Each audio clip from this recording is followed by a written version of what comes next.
Welcome to संघर्ष.com। आज है 18 नवंबर 2023। आज 18 नवंबर 2023 से करंट अफेयर्स के जितने भी इम्पोर्टेंट क्वेश्चन बन सकते हैं सारे हम इस वीडियो में डिस्कस करेंगे। तो आप पूरा वीडियो लास्ट तक देखिएगा, आपको इस वीडियो से काफ़ी हेल्प मिलेगी। अगर आप हमारे चैनल पर नए हैं तो आप इस चैनल को सब्सक्राइब करके बेल आइकन जरूर प्रेस कर लें, जिससे कि आपको डेली मॉर्निंग में करंट अफेयर्स की शानदार वीडियो मिलती रहेगी। यह वीडियो आपके किसी भी एग्जाम्स के लिए काफ़ी हेल्पफुल साबित होने वाली है, तो आप इस वीडियो को पूरा लास्ट तक देखिएगा। चलिए स्टार्ट करते हैं। आज का पहला क्वेश्चन है, हाल ही में भारत और किस देश के बीच संयुक्त अभ्यास मित्र शक्ति 2023 शुरू हुआ है? तो मित्र शक्ति 2023 ये अपने भारत और श्रीलंका के बीच आयोजित किया जाता है। और इसका आयोजन कहाँ किया जा रहा है? तो इस बार इसका आयोजन महाराष्ट्र के पुणे में किया जा रहा है। और मित्र शक्ति 2023 इस बार संस्करण कौन सा है? तो इस बार 9वां संस्करण है और ये 16 से 29 नवंबर 2023 तक महाराष्ट्र के पुणे में आयोजित किया जाएगा। इस क्वेश्चन का ए ऑप्शन सही है। अच्छा, अभी रिसेंट में जितने भी एक्सरसाइज की गई हैं वो मैंने सारी यहाँ पर क्रम में लिखी हुई हैं। अच्छा, अभी हाल ही में भारत और कजाकिस्तान के बीच अभ्यास काजिंद 2023 आयोजित किया जाएगा। भारतीय नौसेना और बांग्लादेश की नौसेना के बीच द्विपक्षीय अभ्यास बोंगो सागर 23 ये विशाखापट्टनम में आयोजित किया गया। भारत और सिंगापुर की नौसेना के बीच सिम्बेक्स अभ्यास ये भी विशाखापट्टनम में आयोजित किया गया है। और हाल ही में भारत और यूरोपियन यूनियन ने गिनी की खाड़ी यानी गल्फ ऑफ गुयाना में अपना पहला संयुक्त नौसेना अभ्यास आयोजित किया है। अभी भारत और मलेशिया ने संयुक्त सैन्य अभ्यास हरिमो शक्ति आयोजित किया है। इसका आयोजन हुआ कहाँ है? तो इसका आयोजन हुआ है मेघालय के उमरोई छावनी में आयोजित किया गया है अभ्यास हरिमो शक्ति। अच्छा, ये शक्ति से रिलेटेड जितने भी एक्सरसाइज हैं इनमें बड़ा डाउट रहता है, आज मैं इस डाउट को क्लियर करूँगा। हाल ही में भारत और बांग्लादेश के बीच संयुक्त सैन्य अभ्यास संप्रीति का 11वां संस्करण ये भी मेघालय की उमरोई छावनी में आयोजित किया गया। एक्सरसाइज युद्धाभ्यास का 19वां संस्करण अमेरिका के अलास्का में 25 सितंबर से 8 अक्टूबर तक आयोजित किया गया। अच्छा, संप्रीति अभ्यास ये भारत और बांग्लादेश के बीच आयोजित किया जाता है। सूर्य किरण भारत और नेपाल के बीच आयोजित किया जाता है। नोमैडिक एलिफेंट ये भारत और मंगोलिया के बीच आयोजित किया जाता है। एक्वेरियन ये भारत और मालदीव के बीच आयोजित होता है। और मैत्री अभ्यास ये भारत और थाईलैंड के बीच आयोजित होता है। इतना आप इनसे याद रखिए। अब मैं आपको शक्ति से रिलेटेड जो एक्सरसाइज हैं जो डाउटफुल रहते हैं उन्हें मैं क्लियर करता हूँ। एक तो एक्सरसाइज है मित्र शक्ति। मित्र शक्ति भारत और श्रीलंका के बीच आयोजित की जाती है। मित्र शक्ति भारत और श्रीलंका के बीच आयोजित होती है। अभी मैंने आपको बताया मैत्री अभ्यास ये भारत और थाईलैंड के बीच आयोजित किया जाता है। इसमें आप डिफरेंट याद रखिएगा। अच्छा, एक एक्सरसाइज है समुद्र शक्ति और गरुड़ शक्ति ये भारत और इंडोनेशिया के बीच आयोजित होती है। दो एक्सरसाइज हैं उदार शक्ति और हरिमो शक्ति ये भारत और मलेशिया के बीच आयोजित की जाती हैं। एक एक्सरसाइज है केवल शक्ति के नाम से, तो शक्ति एक्सरसाइज ये भारत और फ्रांस के बीच आयोजित की जाती है। तो इतना आप इस क्वेश्चन से याद रखिएगा। नेक्स्ट क्वेश्चन है, हाल ही में भारत सरकार ने किन्हें लता मंगेशकर पुरस्कार देने की घोषणा की है? महाराष्ट्र सरकार ने। तो अभी महाराष्ट्र सरकार ने सुरेश वाडेकर ये अनुभवी पार्श्व गायकर हैं। अनुभवी पार्श्व गायक राष्ट्रीय पुरस्कार विजेता है सुरेश वाडेकर। और इनको 2023 के महाराष्ट्र ने अपने प्रतिष्ठित ज्ञान सामग्री लता मंगेशकर पुरस्कार देने की घोषणा की है। इस क्वेश्चन का ए ऑप्शन सही है, सुरेश वाडेकर। ये जो इमेज में दिख रहे हैं यही हैं सुरेश वाडेकर और इन्हीं को महाराष्ट्र सरकार ने लता मंगेशकर पुरस्कार देने की घोषणा की है। अच्छा, जो बी नंबर पे नाम लिखा हुआ है लियोनेल मेसी, इन्हें 8वीं बार बैलन डी'ओर पुरस्कार जीता है लियोनेल मेसी ने। दीनानाथ राजपूत यह एक सामाजिक कार्यकर्ता है, इन्हें रोहिणी नैयर पुरस्कार से सम्मानित किया गया है। और जो ये डी नंबर पे नाम लिखा हुआ है विहान तल्या, विहान तल्या को wild life photographer of the year पुरस्कार से सम्मानित किया गया है। तो चारों नाम आपके लिए मोस्ट इंपॉर्टेंट हैं, आप इन चारों को याद रखिएगा। अभी हाल ही में लेखिका सारा बर्नस्टीन को अपने उपन्यास स्टडी फॉर ओबीडियंस के लिए स्कॉटिया बैंक गिलर पुरस्कार से सम्मानित किया गया है। हाल ही में क्रिस्टोफर डिसूजा को 11वें कलाकार पुरस्कार के लिए चुना गया है। और हाल ही में केरल राज्य को ग्लोबल रिस्पॉन्सिबल टूरिज्म अवार्ड 2023 मिला है। हाल ही में भारतीय मूल की लेखिका है नंदिनी दास, इन्हें 2023 का ब्रिटिश अकादमी पुरस्कार मिला है। और हाल ही में नीता अंबानी, इन्हें परोपकारी कार्यों के लिए 2023 का USISPF, इसकी फुल फॉर्म क्या है? तो इसकी फुल फॉर्म है US India strategic partnership forum, इसमें ग्लोबल लीडरशिप अवार्ड मिला है नीता अंबानी को, ये मोस्ट इम्पोर्टेंट है। नेक्स्ट है हाल ही में किसी वैश्विक शिक्षक पुरस्कार 2023 प्रदान किया गया है, तो ये प्रदान किया गया है दीप नारायण नायक, ये पश्चिम बंगाल के शिक्षक हैं। नेक्स्ट पुरस्कार है हाल ही में यूरोपीय संघ के सखारोव पुरस्कार से जीना महिसा अमीनी को सम्मानित किया गया है। और हाल ही में भारतीय मूल की प्रोफेसर हैं डॉक्टर जायती गुप्ता, इनको नीदरलैंड में विज्ञान के सर्वोच्च पुरस्कार स्पिनोजा से सम्मानित किया गया है। और अभी विश्व एथलेटिक्स नीरज चोपड़ा को वर्ष 2023 में पुरुष एथलीट ऑफ द ईयर पुरस्कार के लिए नामांकित किया गया है। नेक्स्ट क्वेश्चन है हाल ही में पादप स्वास्थ्य प्रबंधन पर अंतर्राष्ट्रीय सम्मेलन कहाँ आयोजित किया जा रहा है? तो अभी पादप स्वास्थ्य प्रबंधन 2023 पर अंतर्राष्ट्रीय सम्मेलन, इसका आयोजन किया जा रहा है तेलंगाना की कैपिटल हैदराबाद में। इस क्वेश्चन का सी ऑप्शन सही है, हैदराबाद। अच्छा, अभी हाल ही में NHRI यानी नेशनल ह्यूमन राइट इंस्टीट्यूट का 14वां अंतर्राष्ट्रीय सम्मेलन डेनमार्क की कैपिटल कोपेनहेगन में आयोजित किया गया। हाल ही में G7 विदेश मंत्रियों की बैठक जापान की कैपिटल जापान में संपन्न हुई है, G7 विदेश मंत्रियों की बैठक। और हाल ही में फीफा पुरुष विश्व कप 2034 की मेजबानी करेगा सऊदी अरब। और हाल ही में फॉरेस्ट फायर एंड सर्टिफिकेशन पर UN फोरम की मेजबानी किस देश ने की है? तो अपने भारत ने की है। UN फोरम पर फॉरेस्ट फायर एंड सर्टिफिकेशन पर UN फोरम की मेजबानी अपने भारत ने की है और भारत में उत्तराखंड में ये फोरम आयोजित किया गया। नेक्स्ट क्वेश्चन है हाल ही में भारतीय सेना और बॉर्डर रोड ऑर्गेनाइजेशन ने कहाँ बेली ब्रिज पूरा किया है? तो अपनी भारतीय सेना और बॉर्डर रोड ऑर्गेनाइजेशन ने मिलकर सिक्किम में है ये बेली ब्रिज और इसे अभी पूरा किया है। इस क्वेश्चन का डी ऑप्शन से ये सिक्किम के तीस्ता नदी पर उत्तरी सिक्किम के चुंगथाम में है यह बेली ब्रिज और इसे अभी भारतीय सेना और बॉर्डर रोड ऑर्गेनाइजेशन ने मिल के पूरा किया है। अब बात सिक्किम की है, तो सिक्किम की कैपिटल क्या है?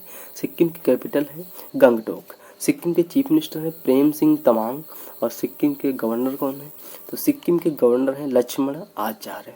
अच्छा, सिक्किम भारत का 22वां राज्य बना 16 मई 1975 को। किस अनुच्छेद के तहत सिक्किम भारत का 22वां राज्य बना था? तो अनुच्छेद 2 के तहत 22वां राज्य बना सिक्किम भारत का 16 मई 1975 को। और आप अनुच्छेद 2 का प्रयोग तो जानते हैं। अनुच्छेद 2 का प्रयोग तब किया जाता है जब हम अपने देश की सीमा से बाहर किसी क्षेत्र को अपना राज्य बनाते हैं, तब हम अनुच्छेद 2 का प्रयोग करते हैं। और अनुच्छेद 3 का प्रयोग हम जब करते हैं जब हमें अपने देश की सीमा के अंदर किसी राज्य में परिवर्तन करना है, तो हम अनुच्छेद 3 का प्रयोग करते हैं। तो अनुच्छेद 2 के तहत 16 मई 1975 को भारत का 22वां राज्य बना सिक्किम। किस संविधान संशोधन के माध्यम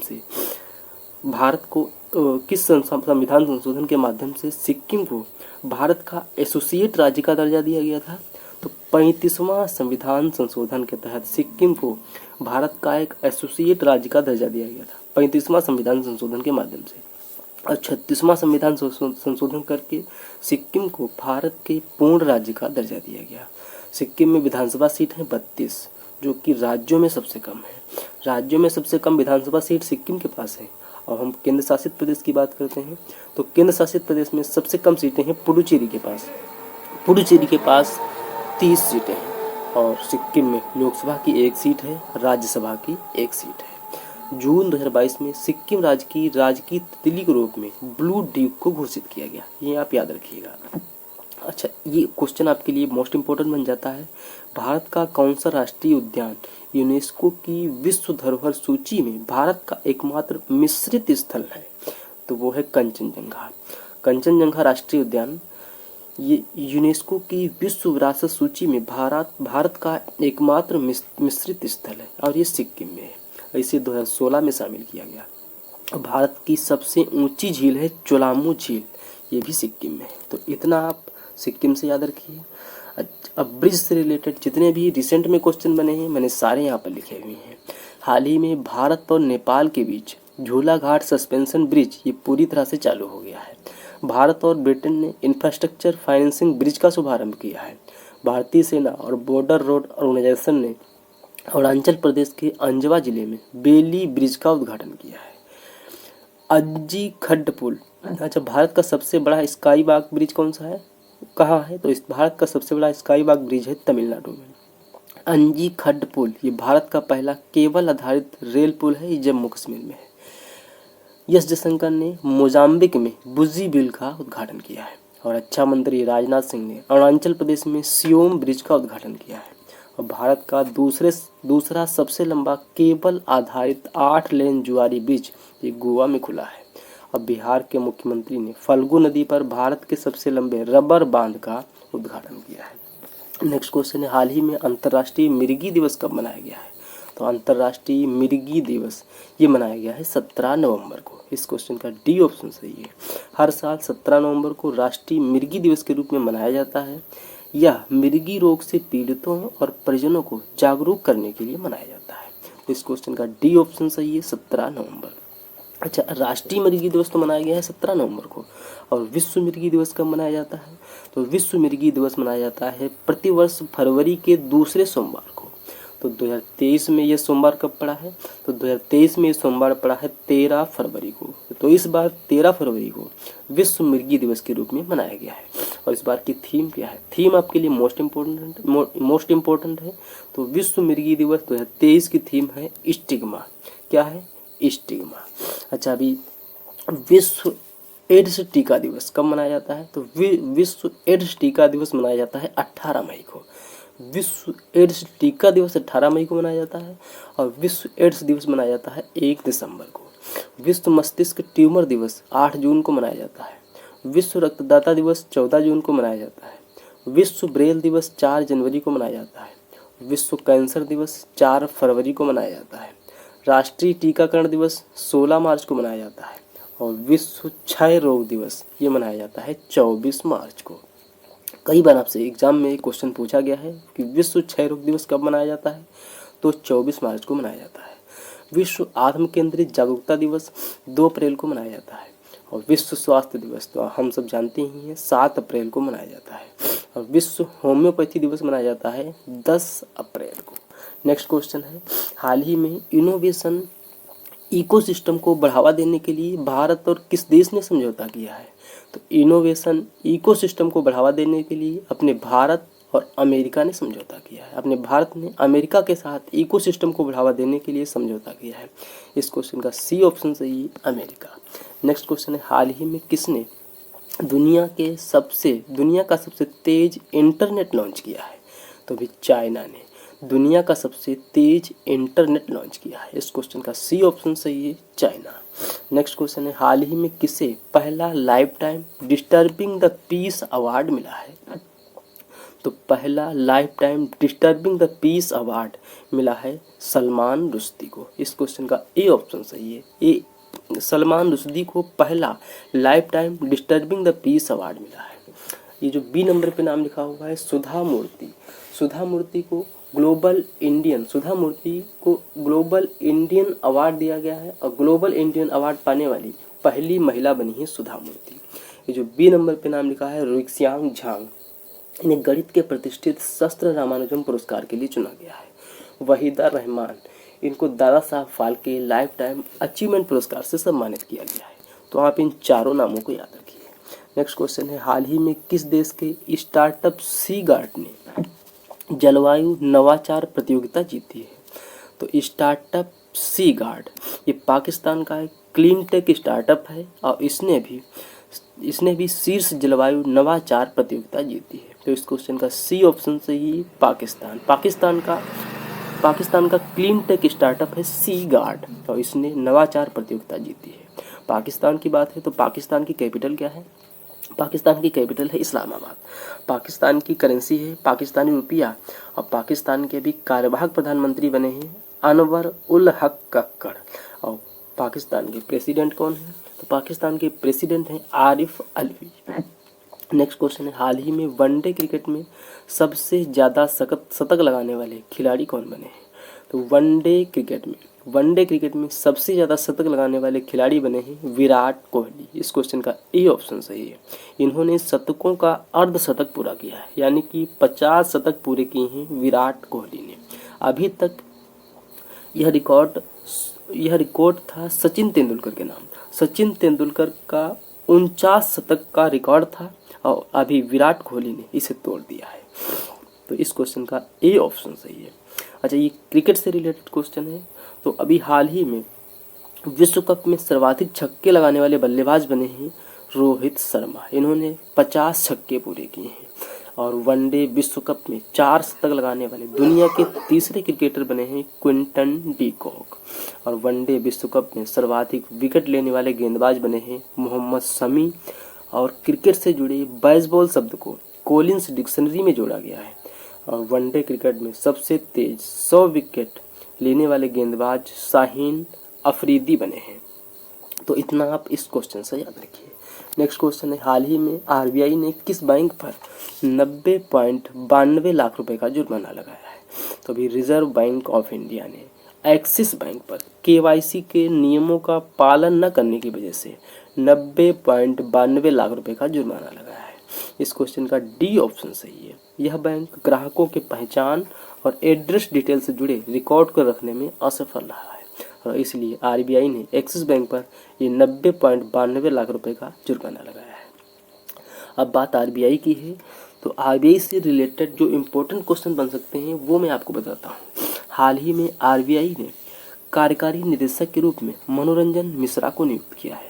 अच्छा, अभी आरबीआई ने एक रिपोर्ट दी थी, उसमें कहा था, आरबीआई रिपोर्ट के अनुसार प्रचलन में मौजूद 2000 के 97% से अधिक नोट बैंकिंग प्रणाली में वापस आ गए। जो 2000 के नोट जो आए थे आरबीआई से, वो 97% नोट बैंकिंग प्रणाली में वापस चले गए। और हाल ही में आरबीआई ने कहाँ अपना उप कार्यालय का उद्घाटन किया है? तो आरबीआई ने अभी ईटानगर में अपना उप कार्यालय खोला है। आरबीआई के डिप्टी गवर्नर हैं एम राजेश्वर राव। इनको भी 1 वर्ष का सेवा विस्तार दिया गया है। आरबीआई मुनीश कपूर आरबीआई के नए एग्जीक्यूटिव डायरेक्टर बने हैं। अच्छा, आरबीआई का गठन कब हुआ? तो आरबीआई का गठन हुआ 1 अप्रैल 1935 को। आरबीआई एक्ट 1934 के तहत हिल्टन यंग कमीशन की सिफारिश पर, इसे रॉयल कमीशन भी कहते हैं, इस कमीशन की सिफारिश पर 1 अप्रैल 1935 को आरबीआई का गठन हुआ। अच्छा, आरबीआई का गठन हुआ कहाँ था? तो आरबीआई के गठन के समय आरबीआई का हेडक्वार्टर था कोलकाता में। और वर्तमान में आरबीआई का हेडक्वार्टर कहाँ है? तो वर्तमान में आरबीआई का हेडक्वार्टर है मुंबई में। अच्छा, आरबीआई के गवर्नर कौन है? तो आरबीआई के वर्तमान में गवर्नर हैं शक्तिकांत दास। कौन है? शक्तिकांत दास। और ये 25वें नंबर के गवर्नर है। इस बार पीटी में एक क्वेश्चन पूछा गया है कि आरबीआई के पहले गवर्नर कौन थे? तो आरबीआई के पहले गवर्नर थे ओसबोर्न स्मिथ। कौन थे? आरबीआई के पहले गवर्नर थे ओसबोर्न स्मिथ। इस बार पीटी का क्वेश्चन है ये। और आरबीआई के पहले भारतीय गवर्नर कौन थे? तो आरबीआई के पहले भारतीय गवर्नर थे सीडी देशमुख। नेक्स्ट क्वेश्चन है, हाल ही में कौन सा देश 2027 तक दुनिया की तीसरी सबसे बड़ी अर्थव्यवस्था बन जाएगा? तो वित्त मंत्री निर्मला सीतारमण ने कहा है कि 2027 तक अपना भारत जापान और जर्मनी को पीछे छोड़ते हुए दुनिया की तीसरी सबसे बड़ी अर्थव्यवस्था बन जाएगा। इस क्वेश्चन का ए ऑप्शन सही है। तो वर्तमान में सबसे बड़ी अर्थव्यवस्था किसकी है? वर्तमान में सबसे बड़ी अर्थव्यवस्था है अमेरिका की। अमेरिका इस लिस्ट में 1st नंबर पे है, चाइना 2nd नंबर पे है, जापान 3rd नंबर पे है और जर्मनी 4th नंबर पे है। तो अपना प्यारा भारत 2027 तक जापान और जर्मनी को पीछे छोड़ते हुए दुनिया की सबसे बड़ी अर्थव्यवस्था बन जाएगा।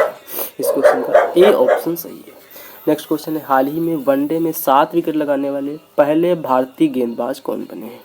तो वनडे में 7 विकेट लगाने वाले पहले भारतीय गेंदबाज बने हैं मोहम्मद शमी। इस क्वेश्चन का बी ऑप्शन सही है, मोहम्मद शमी। नेक्स्ट क्वेश्चन है, हाल ही में एन शंकरैया का निधन हुआ है, यह कौन थे? तो एन शंकरैया ये एक प्रसिद्ध स्वतंत्रता सेनानी और राजनेता थे।